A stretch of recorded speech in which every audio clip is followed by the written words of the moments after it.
Does he not realize that if the Muslim Brotherhood, which is now creating a coalition with al-Baradei, get in power, that could mean another Iranian-style theocracy? Al-Baradei is not a friend of the United States. Second of all, he could be a figurehead for the Muslim Brotherhood. Second thing is the Muslim Brotherhood, we ought to recognize, is an organization that wants Sharia law, is tied up with Hamas. Well, my biggest concern, Senator, is the Islamic Brotherhood. Going into his speech tonight, Senator, he knew that the Muslim Brotherhood had publicly now called for war with Israel. The Muslim Brotherhood has now blamed the United States of America. Egyptian protesters, we know, have been saying, we hate Israel, we hate the United States of America. When the president spoke in Cairo, apparently the New Republic had reported at the time that he had invited members of the Muslim Brotherhood to go see his speech.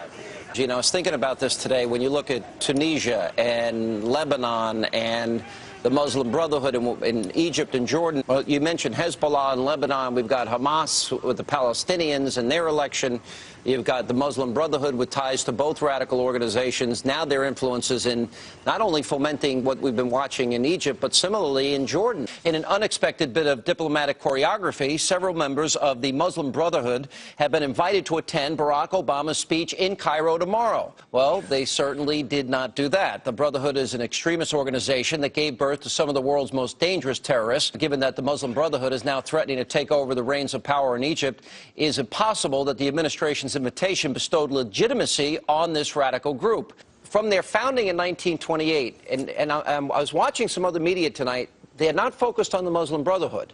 How naive can they be when the Muslim Brotherhood has been and continues to believe in Sharia law and jihad as a means to achieve their ends? You know, we did a book last year on this very subject of Sharia, the threat to America, and indeed the threat to freedom more generally. I think it's really required reading if you want to understand what the Muslim Brotherhood is and what Sharia is all about. Unless we're clear that the Muslim Brotherhood is the enemy, we are going to find not only Egypt succumbing to, I'm afraid, a very virulently hostile and dangerous program, but I'm afraid much of the rest of the region and perhaps freedom-loving nations elsewhere will be at risk as well. People of Egypt, recent Pew poll, have a pretty low opinion of the United States in spite of our billions of dollars in aid, and he suggested tonight, the president, that include opposition leaders. The opposition here is the Muslim Brotherhood. Yeah, the extremists who were in his audience were the Muslim Brotherhood.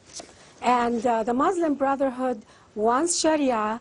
It's very naive to think that if we just communicate with the Muslim Brotherhood, they're going to change all of a sudden and love us. What is going on here, in part, is that the Obama administration's policies are being viewed through and actually articulated and now implemented through influence operations that the Muslim Brotherhood itself is running in our own country. We will not get this right if we don't understand the Muslim Brotherhood there and here is the enemy. And I got to tell you, there are some conservatives that don't get it, and that is frightening too, and that's a story to be looked into.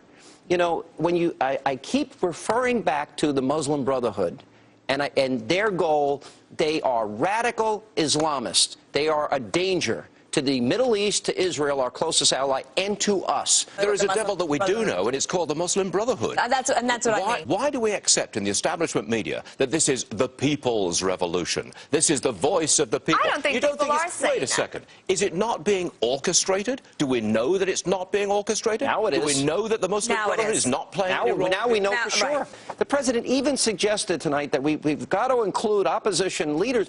Who's the opposition but the Muslim Brotherhood? Why don't we hear more about al-Baradei's connection to the Muslim Brotherhood? No, but about al-Baradei and the Muslim Brotherhood. I mean, a lot of these things can't happen. They don't develop as fast as the news cycle moves. So the news media can't keep up with Fox News. I'm worried about the Muslim Brotherhood. It's amazing as I watch other news channels and commentators, Tucker, they don't seem to get it. No. They don't. Well, where do I start? I think that the Muslim Brotherhood is not the issue. How could you say the Muslim Brotherhood? How could you say the Muslim Brotherhood, which is up to its eyeballs now in fomenting this and keeping this going, and that wants a seat at the table, and Obama says the opposition needs to be there, their commitment is to jihad and holy war, and it's an Islamic regime. You don't see the danger in that? Yes, there's danger in that, but there's also danger in Keeping what? somebody in power who has lied to his people, who has oppressed his people for 30 years. He said in the 80s that he was going to be there for 2 terms.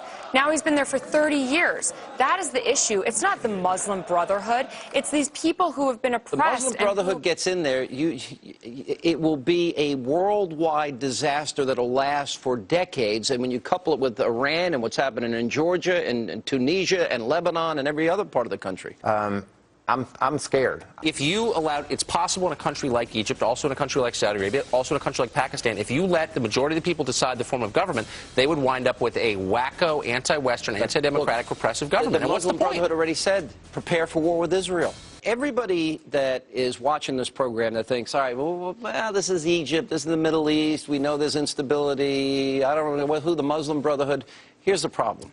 It's going to impact every person watching this program. Shouldn't the President of the United States, from a moral standpoint, take a stand against the Muslim Brotherhood and say they should not come to power? Why are you so focused on the Muslim Brotherhood? Because they're about to control Egypt. I'm scared.